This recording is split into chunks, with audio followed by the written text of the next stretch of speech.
Bienvenue, aujourd'hui on se lance dans une mission un peu spéciale. On a devant nous une pile d'analyses astrologiques assez poussées qui dressent le portrait de Stéphanie.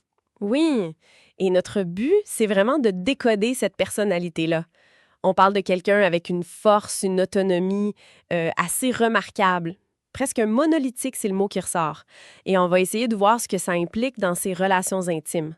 Le point de départ est fascinant en soi. Elle est née pendant une nouvelle lune. Exactement ce qui veut dire que son soleil et sa lune, donc sa volonté, ses émotions, sont fusionnés en Capricorne.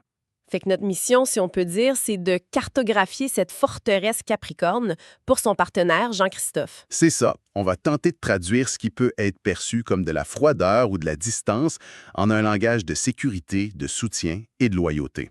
OK. Et comment on va se prendre? Bien, on va explorer l'énigme en 3 temps. D'abord, le noyau, ce fameux monolithe. Ensuite, l'armure qu'il protège.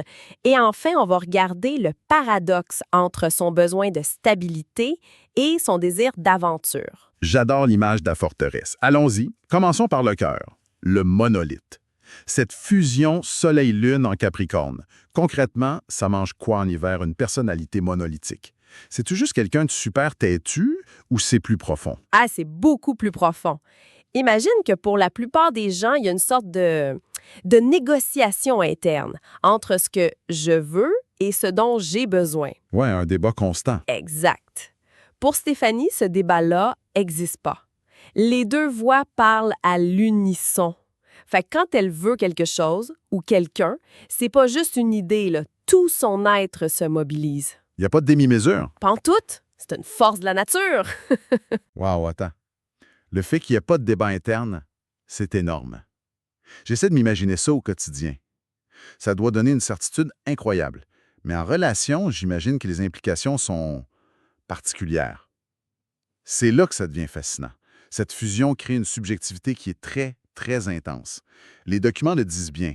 Elle se sent complète par elle-même. Elle ne cherche pas quelqu'un pour la compléter. Non, elle cherche quelqu'un pour l'accompagner. Inconsciemment, ce qu'elle cherche, c'est une relation miroir qui va renforcer sa trajectoire de vie. Pas la remettre en question. Elle est son propre ancrage, et les sources parlent d'un défi majeur qui vient avec ça, une difficulté à être objective. Ça m'a frappé, oui. C'est comme si sa réalité interne était si puissante qu'elle pouvait avoir du mal à voir son partenaire comme une entité séparée avec des besoins distincts des siens. OK, je vois. C'est pas de l'égoïsme, c'est une question de design, mettons. Sa constitution est tellement unifiée qu'elle peut projeter son propre mode d'emploi sur l'autre.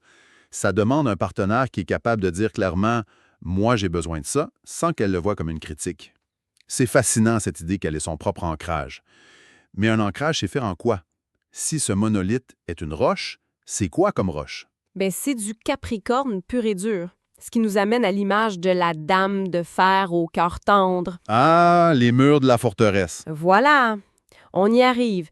De l'extérieur, l'image qu'elle projette, c'est la compétence, le sérieux, un contrôle émotionnel qui semble parfait. Cette façade, c'est son armure. Et comprendre cette armure, c'est la clé. Les textes disent que la Lune en Capricorne est en exil. Ça sonne un peu dramatique. Ça veut dire quoi pour un être humain? Ben, pense à la Lune comme le mode émotion par défaut. OK, Normalement, la Lune, elle aime être en pyjama, confortable. OK.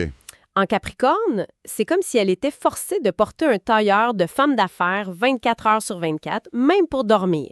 Elle est performante, responsable, mais jamais vraiment détendue. Elle a appris jeune à maîtriser ses émotions, j'imagine. Exact. Elle associait la vulnérabilité à une faiblesse, peut-être même à un danger. Fait qu'au final, son langage de l'amour, c'est pas les grandes déclarations, c'est autre chose. C'est le soutien pratique. C'est son super pouvoir. Si une crise arrive, elle va pas nécessairement offrir un câlin, elle va plutôt dire OK, c'est quoi le plan?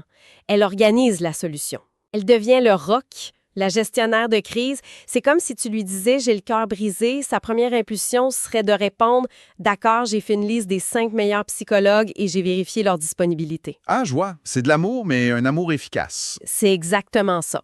Pour son partenaire, le je t'aime le plus puissant, c'est pas une fleur, c'est de lui dire ouf, je ne t'inquiète pas pour les rénaux, j'ai déjà obtenu 3 soumissions. C'est ça, parler son langage. Mais il y a un paradoxe que les rapports soulignent et il est majeur. Cette armure de compétences, elle attire souvent des partenaires moins structurée. Mhm. Des gens qui cherchent une figure stable, presque parentale. Ce qui crée un déséquilibre, elle finit par porter toute la charge mentale du couple. C'est le piège classique de ce profil. Sa plus grande force devient un aimant pour la dépendance, alors qu'au fond, ce qu'elle veut, c'est un égal, un partenaire qui est aussi un roc. D'accord. Donc on a ce monolithe au centre, cette armure de compétences, mais c'est pas ça qu'on voit en premier, n'est-ce pas? Les analyses parlent de son ascendant sagittaire comme de son directeur marketing. Exactement. On arrive à la porte d'entrée de la forteresse et elle est surprenante. La première impression que Stéphanie donne, c'est pas celle d'une bâtisseuse sérieuse. Non, c'est celle d'une femme optimiste, aventureuse, éprise de liberté. Un élément de feu. C'est ça. Le noyau est fait de terre, mais l'interface avec le monde est en feu. C'est la dualité fondamentale de son profil. Fait qu'un partenaire peut se sentir un peu confus. Il pense rencontrer une nomade insouciante et il se retrouve avec une bâtisseuse d'empire qui a besoin de plans solides, C'est la personne qui va planifier une randonnée spontanée de 15 km. mais qui a déjà fait une feuille de calcul Excel pour optimiser le poids des sacs à dos. C'est exactement ça. Et ce n'est pas une tromperie, c'est sa dynamique interne. Sa Vénus, la planète de l'amour, est aussi en Sagittaire. L'amour doit être un voyage. Une quête de sens partagé. Oui, la routine, la stagnation, c'est l'ennemi de son désir. Elle a besoin de sentir que le couple va quelque part, qu'il conquiert de nouveaux territoires. Voilà, attends. Les sources disent que son partenaire idéal est un aventurier responsable. Ça sonne presque comme une créature mythologique. C'est pas un peu contradictoire? C'est la question à $1 million. Mais c'est la clé. C'est pas si contradictoire. Comment ça? L'aventurier responsable, c'est pas juste quelqu'un qui aime le camping et qui paie ses factures. C'est quelqu'un qui incarne cette fusion. C'est le partenaire qui peut dire « Chérie, j'ai réservé des billets pour le Pérou dans 6 mois. » OK, ça c'est l'aventurier. Et ne t'inquiète pas, j'ai déjà préparé un plan budgétaire pour qu'on n'ait pas à s'en soucier. Ah, voilà le responsable. Exactement.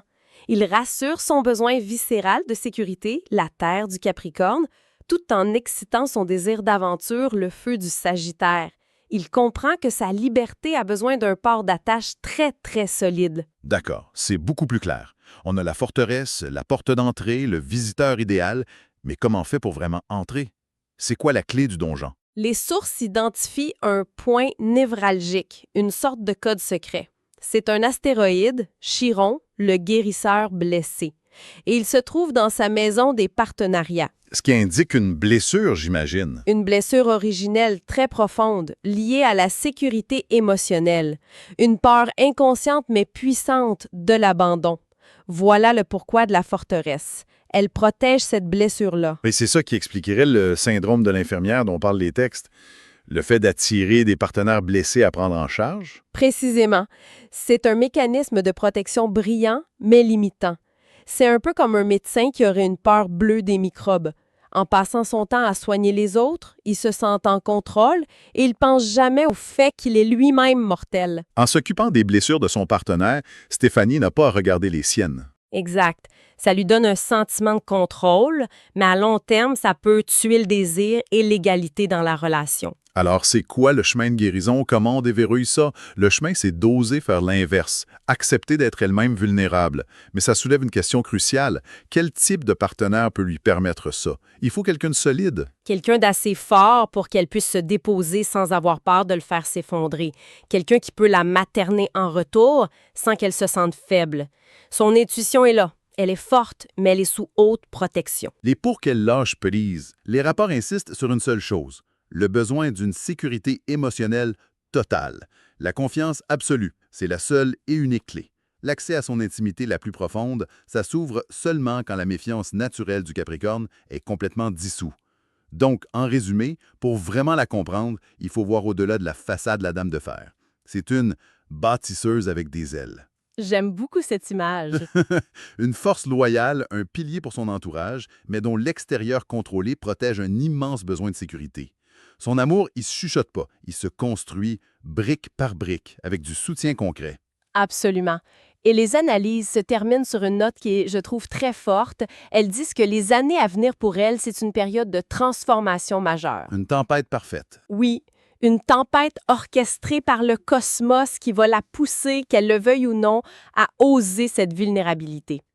Ça nous laisse avec une dernière pensée, pas juste pour elle, mais pour toute personne à ses côtés. Laquelle? Étant donné que l'univers lui-même la pousse vers une révolution de son intimité, la vraie question n'est plus de savoir si la forteresse peut être ouverte, mais plutôt qu'est-ce qu'on est prêt à construire avec elle une fois que les portes sont franchies.